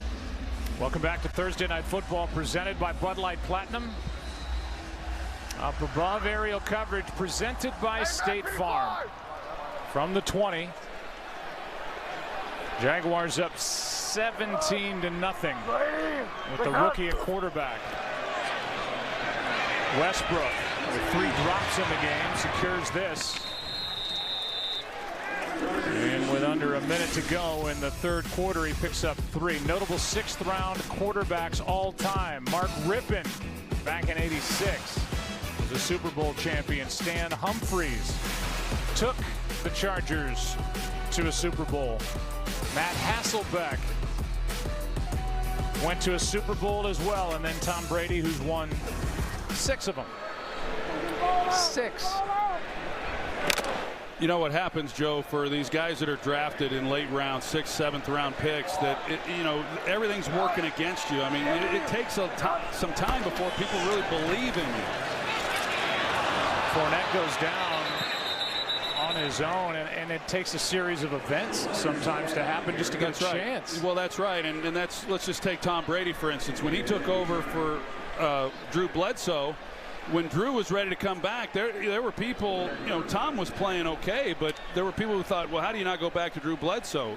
So you have to completely kind of rewrite the narrative when you're one of those picks. It's not easy to do, and you have to play well when you get your chance, which those guys that we just showed have.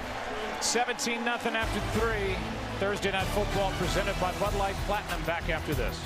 Woody's going to corner the market down here on novelty mustaches. Mark my words. Welcome back to Thursday Night Football presented by Bud Light Platinum. The old Play-Doh mustache. Yeah. It's been worn by many a child. 3rd down and 7. Titans need a stop. Can they get one? This one aired out downfield and broken up. Conley the target. Malcolm Butler in coverage, and after 15 flags thrown in the first half, this will be the first flag thrown in this second half. We went through a flagless quarter. Illegal blindside block. Offense number 27. This penalty is declined. It's 4th down. So not one flag in the 3rd quarter, and on the first play from scrimmage in the 4th quarter, an illegal blindside block. It's declined, and the Titans about to get it back. Yeah, and for a team that's up 17-0, Jacksonville, 3rd down has not been good to them. 1 for 8 on 3rd down. They haven't converted a 3rd down since they threw the touchdown pass in the first quarter.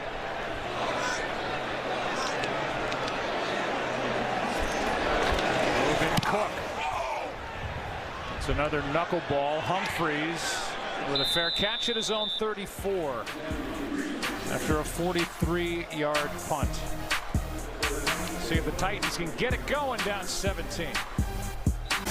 Thursday Night Football is brought to you by Lexus. Experience amazing. 2 years ago, when the Jaguars were a quarter away from going to the Super Bowl, this defense had 55 sacks, second most in the league, 33 takeaways. Last year took a big step back. Came into this game in 2019 with no sacks from their defensive line. With all those high-round picks. Here's a pass caught by Henry, or rather Walker. And Delaney Walker with a nice big play to start this drive. Jared Wilson on the tackle, a gain of 29. And just to finish the point, Troy, 4.5 of the 5 sacks for the Jaguars tonight have come from that defensive line, and Campbell came close again. Yeah, Mariota, he barely gets that one off because Calais Campbell has just been working over the right guard, Jamil Douglas, all night long.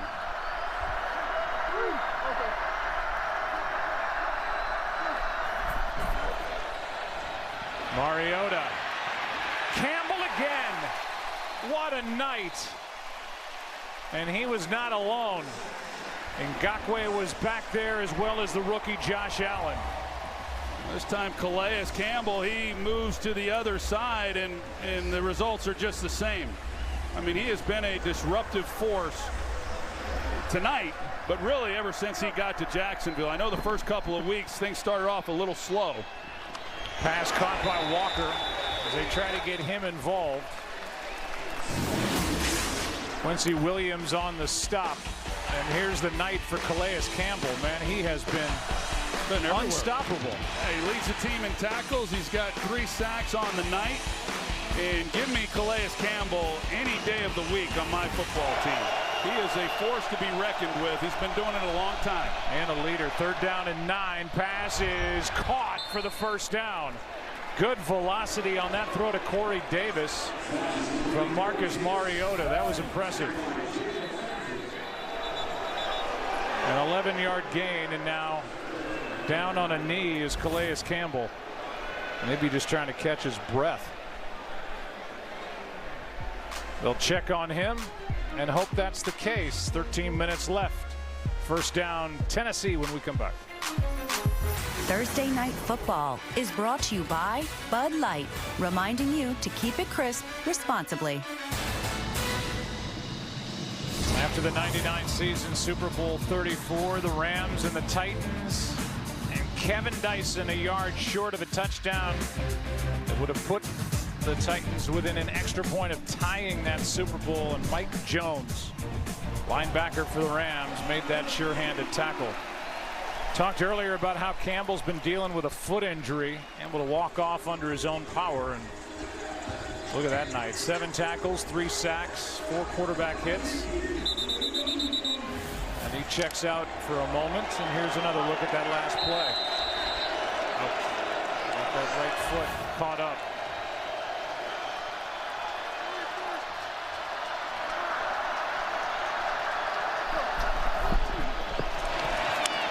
Mariota pass. What a catch. Brilliant by Davis. And now loses the ball. And along the sideline, Tennessee will keep the ball. What a grab that was by Corey Davis. Yeah, it sure was. He runs a nice route. He's open. Should have been a lot easier than that, but he's able to haul it in. And this is a nice drive here. This is a different offense here in this second half. They've converted on third downs. Mariota's been better. They score here. What a difference not kicking that field goal earlier in this half. Mariota, flags fly as Humphreys got spun around, and so does Mariota down near the 1. Ronnie Harrison grabbed a hold of Adam Humphreys, and at that moment the flags came flying in. A defensive holding here. This was easy. This was everyone in the stadium 36. saw this one. The penalty will be enforced half the distance to the goal from the end of the run. First down. It was easy, but with that play design and what was behind Harrison, that likely saved a touchdown. Well, now with the yardage on the penalty being added, it's half the distance. Well, Calais Campbell comes back into the game, but now, Joe, you look at it, if they're able to punch this thing in, had they have settled for the field goal to start this half, we're talking about a 1-possession game.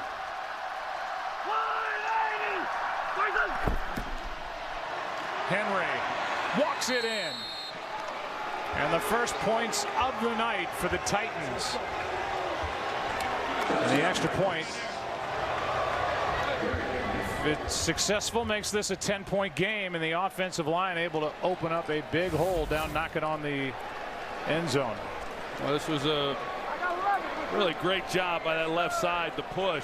Bring in Quisenberry as the extra lineman, along with Dennis Kelly. It's a heck of a drive. It's a good job by Marcus Mariota. Darren Bates threw a good block, getting a chance to lead Derrick Henry into the end zone. Now Cairo Santos makes it a 10-point game. 16th touchdown over the last 13 games for Derrick Henry. Jaguars up 10. Welcome back to Thursday Night Football, presented by Bud Light Platinum. Just got a little bit more interesting here as Henry pops it in. 8 of his 27 career touchdowns have come against Jacksonville. Titans are 16-3 when he scores a touchdown. They have a 10-point mountain to climb now with just over 12 to play. And here comes Minshew. Steve Horn, our editorial consultant, talked about how quarterbacks who play in that air raid system with all the yardage that they can put up in college sometimes get downgraded a bit coming out. Yeah. It's like, okay, we know what you did in college, but this is a different league. And well, he's proving that what he's done at multiple stops in his collegiate career can carry over. And I just want to thank your editorial consultant, Steve Horn, for that. Attaboy. You should. Got to keep him happy. Here's Westbrook with a catch and run up to the 28 with Reggie Gilbert. Well, we'll see what Jacksonville is going to do. If first down's any indication, they're going to, try to hit some high percentage stuff, not just get too conservative trying to pound the football against this defensive front, but still a lot of time. I think they have to remain aggressive, but more importantly, they've got to convert when they get to third downs. It's been a tough night really for both teams, although Tennessee's been much better here in this second half. Overall, all night, Jacksonville has simply not been good. They have not run very many plays in this game. On second down, pass is incomplete for Shark. And he was blocking, not really even looking for the pass. It's 3rd and 7. And James O'Shaughnessy, he's out there as well. I think, and based on the look from Minshew, I think DJ Chark was on the wrong there and should have been looking. Well, here's that 3rd down. It's 3rd and 7. 1 for 8 on this down of the Jaguars and 0 for their last 6. Well, they're locked up all across the board, one-on-one. Pass is downfield and incomplete, but a flag. Westbrook the target with Logan Ryan in coverage, and a flag flies. And it's against Ryan. Pass interference. Defense number 26. The ball will be placed out of the foul. Automatic. 1st down. That's the exact same throw. There was the grab. That was a nice call by the officials. Even Minshew saw it, but that's the exact same route and throw that Westbrook dropped for the touchdown. When they come up and press, the inside receiver can run that go route with a lot of field, and obviously Mike Vrabel doesn't agree with the call, and you wouldn't expect him to. 26-yard penalty. Takes it to the Tennessee 45. Handoff to Fournette. He gets nothing. And Fournette is still struggling as he is under the floor and carrying the football. -3. Well, you talk about this Tennessee defense, and here they are. The ball's on the 45-yard line. You cannot afford to give up more points. And can they make a stop? Can they get the ball back to their offense? 2nd down and 10.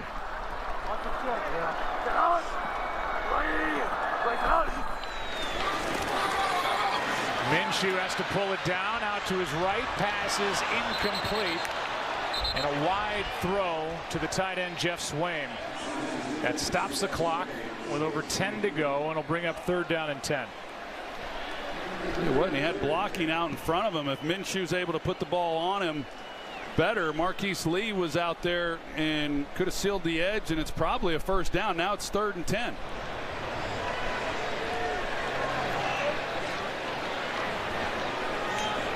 So Minshew's had to go through this game with really no running attack to support what he's doing. Tennessee has played man-to-man press coverage on these 3rd and downs, and they are once again other than here. 3rd down, pass is caught for the 1st down. DJ Chark looked like he had to re-grab it. It was tough to see live, and let's take another look. It's enough for a 1st down. It's a great job by DJ Chark because he can really run. So when you've got a corner 21, Malcolm Butler, when he's turning and running, if you use speed to threaten him the way Chark did, there's no way that Butler can stop and cover that route. I would have preferred to have seen Tennessee just jam him and press him the entire way, but when you turn and bail as a corner and you've got a guy with his kind of speed challenging you, there's no way you can stop and come back and defend that route. See if they can get Fournette going. He's still going backward. Play made by Byard. 2017 All-Pro safety, and a flag flies at the end of the play. Let's get the call. Holding. Offense number 87. 10-yard penalty. Replay. 1st down. That's against Swaim. Well, we came in early in this game talking about Fournette. There's the hold by Jeff Swaim, but Talked about Fournette and how he's facing all these stacked boxes. Loaded defensive fronts and playing the run and trying to loosen things up. But, man, he has had nowhere to go in this game. It was a loss of 5 on that play by Fournette, and the Titans declined the penalty. Yeah, I like that. Brings up 2nd and 15.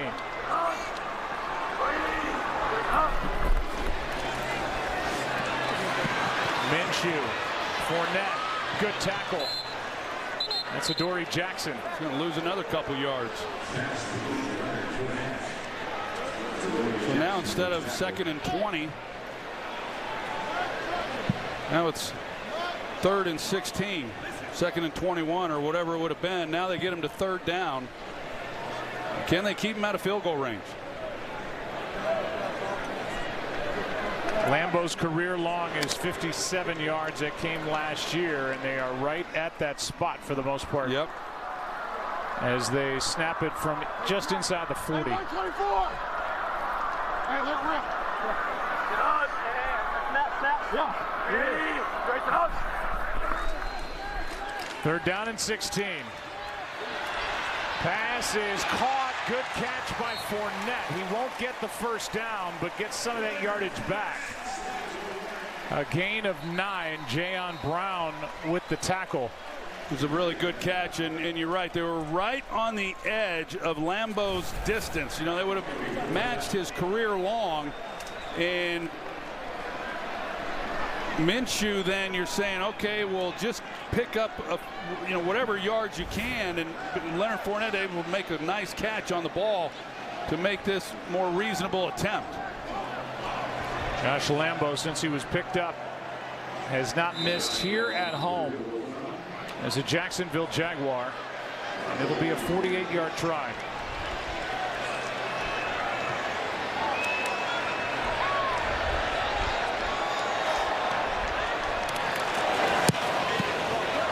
And he stays perfect, but a flag is down.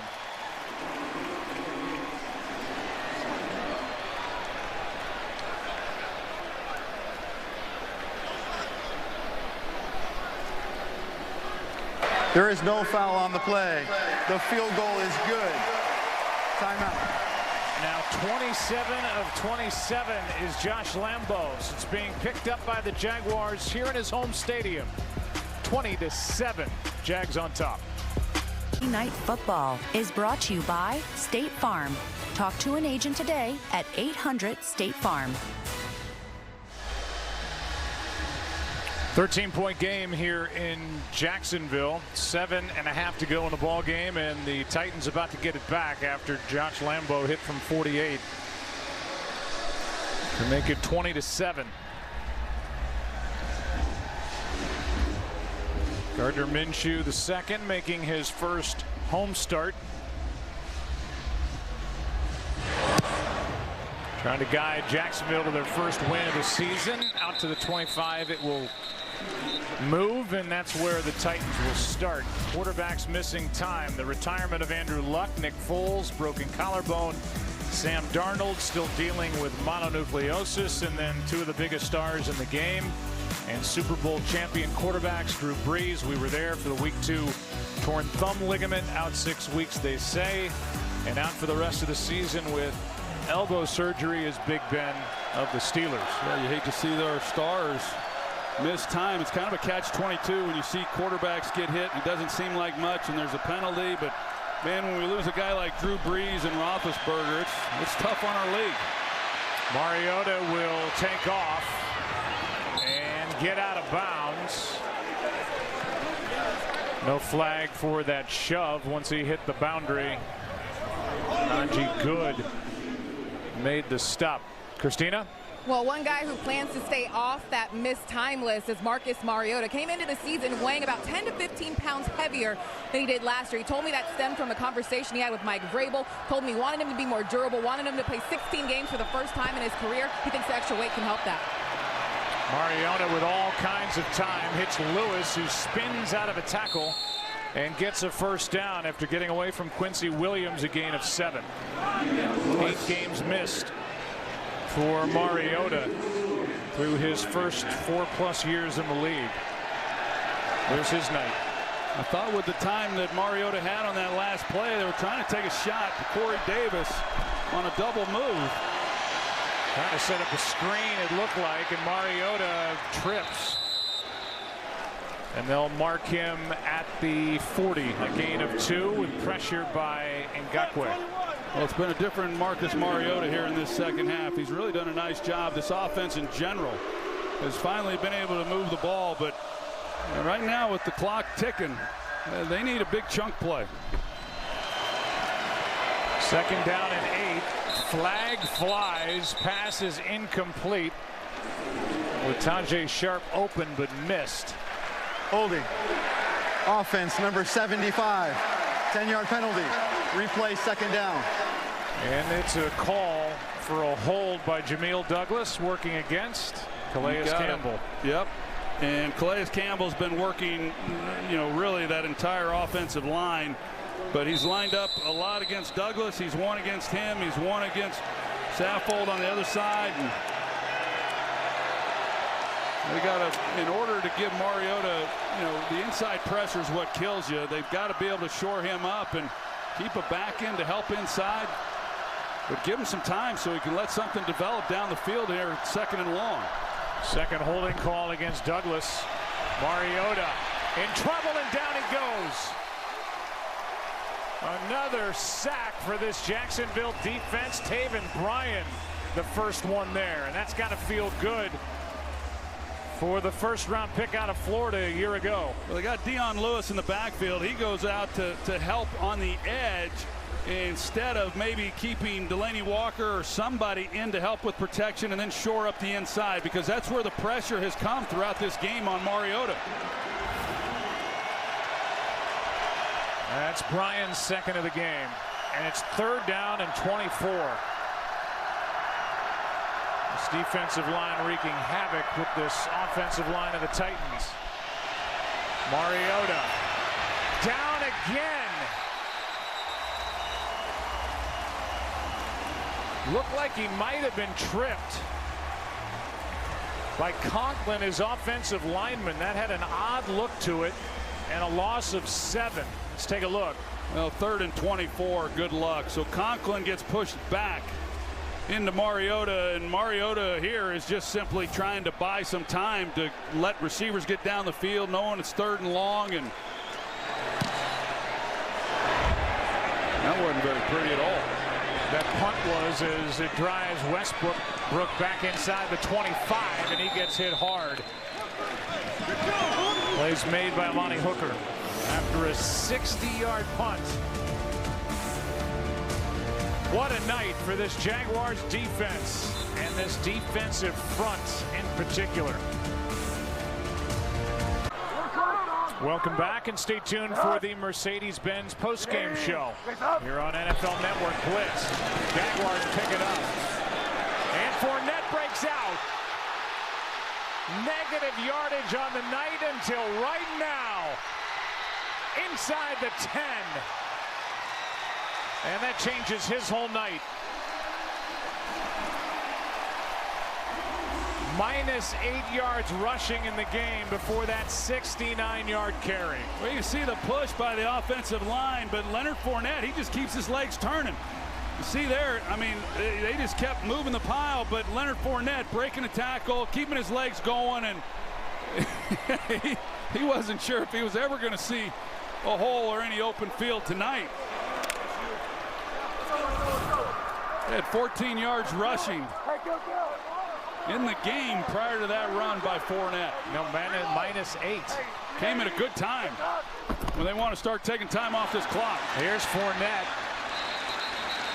on first and goal. So minus 8 yards rushing for Fournette prior to this 69-yard carry. And simple math tells you he's up to 61 positive yards on the night now before that last carry. And we'll be back in 30 after this from Lowe's. Leonard Fournette's career low 25 yards rushing week 12 2 years ago at Arizona, in a year when he rushed for over 1,000 yards. For a team that got to the AFC Championship game, he gets into the positive and then some of that 69-yard carry, 2nd and goal. Fournette slips. That'll bring up 3rd down and goal. Well, that's what happened on Sunday for Tennessee. When you look at their run defense and the job that they did, they played really well, and then all of a sudden they give up a 55-yard run in that game. It changes everything. They had been playing the run so well. 14 yards total for the Jags, and then, as you said, Joe, Leonard Fournette -8 prior to that carry, but a big run at a big time in the game when you're trying to make a stop and get the ball back to your offense. And not only they get a big gain, but now they're down here in scoring position once again. Timeout taken by Tennessee. They have 1 left. 3:33 to go. Fournette trying to push the pile. Might have forward progress to the 3. And again, clock is stopped as the Titans spend their final timeout.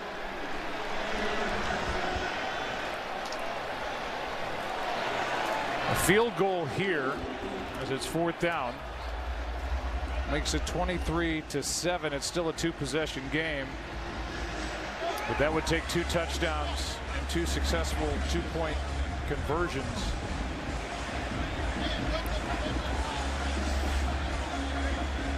And right now the offense stays out there on 4th down. And they're going to go for it here.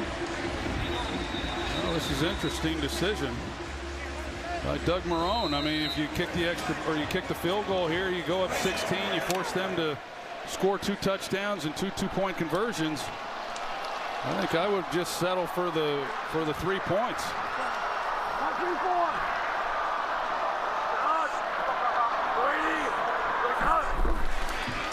They go for it on 4th down.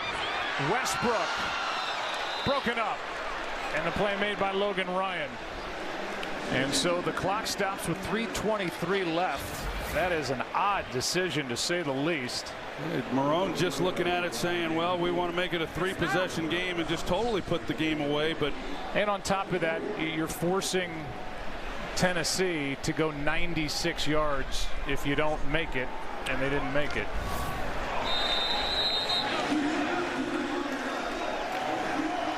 You've got 3.5 minutes to play, and a big play. You know, you then you settle for the field goal if time's of the issue, and then the onside kick. A lot of things come into play right now with the score what it is. Here's Lewis trying to bounce it, and so they run it. Ngakoue makes the stop on a gain of just 5, and the clock continues to run with Tennessee out of timeouts and unable to challenge for the next minute because of that. And taking a long time after a 5-yard run. Down by 13. Man. No urgency, as this one is to the sideline and caught by Corey Davis, who is kept in bounds with a strong tackle by Ronnie Harrison. That's a good play by Harrison as it takes more time off the clock. Yeah, just don't give up the big chunk play. Mariota is sacked yet again. Juwan Smoot is the first one there, and that is 9 sacks for this Jacksonville defense. What a night as they get back to their Saxonville ways. And we're at the 2-minute warning before a 2nd and 15, and this one is winding down and winding toward the Jaguars' first win of the year. Meanwhile, the future is now in the Big Apple as Eli Manning is benched in favor of number 6 overall pick Daniel Jones, Eli handling it with the utmost class. Said he talked to John Mara. Everything's been good. It's as positive as it can be. Well, it obviously happened a lot sooner than any of us could have imagined, but it's a team that has really struggled, and for a young quarterback drafted where he was and for what he showed in the preseason, you know, I'm not surprised by the decision, and nor am I surprised by the way that Eli Manning has handled it. He's done everything with class. He handled it this week with class. It's a tough position for everybody, and it'll be interesting to see how Daniel Jones plays and whether we see Eli Manning on the field again this year. Giants are at Tampa Bay this weekend. Pass is caught by Humphries. Clock will continue to run as DJ Hayden makes the sure-handed tackle. That was enough for a first down.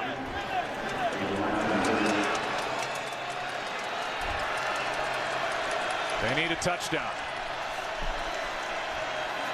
Four-man rush. Mariota. Pass is dropped by Humphries. And that at least stops the clock with 1:34 remaining. Tonight after the postgame show, Juju Smith-Schuster joins us to talk about keeping the Steelers on track without Big Ben. NFL Total Access tonight after the postgame only on NFL Network.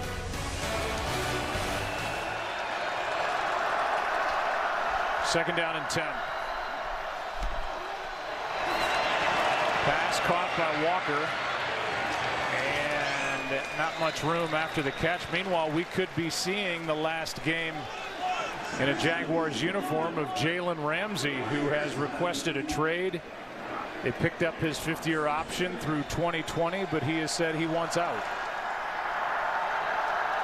Third down and 5 now. Some believe he could be traded as early as tomorrow. Couldn't play this weekend if he were to be traded. But Troy, you and I talk to people within this organization. They're not going to just give him away. They want what they consider to be full price for Jalen Ramsey, and if they don't get it, they won't trade him. Well, he's a top 2 or 3 corner in this league, a shutdown corner in a passing league. Those guys are valuable commodities, and so yeah, they're not going to give them away. I think they're talking about 2 first-round picks, and whether or not they can get that would be interesting. But you know, there was a lot of speculation as to why would you play him tonight with the risk of potentially him being injured, and it was a team that came into this game 0-2. They needed to win a game, and he's a darn good football player. Second down and 10 now. Mariota, pass is caught, but nothing down the field. And right now the Titans can't protect long enough to get Mariota set up to throw downfield. This a gain of 5 with 33 and counting left. Yeah, these are yards that will make it look better when it's all said and done, but not really doing much. Mariota throws, passes caught by Humphries for a first down. Under 20 to go. That Laramie Tunsil trade that was pulled off, which garnered a couple of first-round picks, has set the bar pretty high for somebody like Jalen Ramsey. Here's one downfield, a lot of contact, no flag. As the pass was intended for Darius Jennings. As we wind down, let's hear a final word from Calais Campbell tonight. Saxonville's back, baby! Saxonville's back! Let them know you're hard to hear. Calais Campbell is back, Saxonville is back, and a 9-sack night for this Jaguars defense. 2 seconds left.